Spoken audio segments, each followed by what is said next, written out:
In text 29:30, this chapter 22,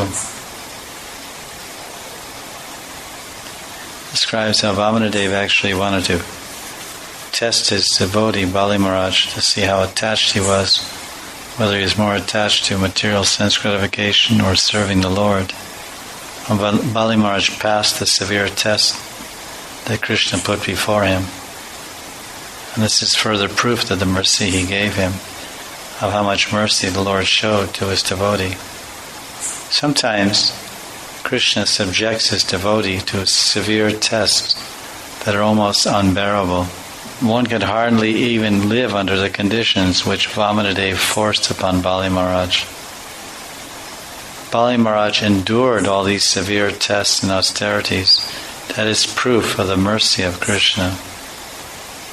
Krishna appreciates the devotee's tolerance and forbearance, and he remembers it and he records it for the future glorification of the devotee.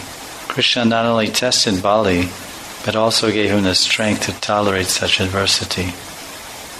Well, this is the conclusion, that Krishna is so kind to his devotee that even when he's severely testing him, Krishna gives his devotee the necessary strength to be tolerant and continue to remain a glorious devotee.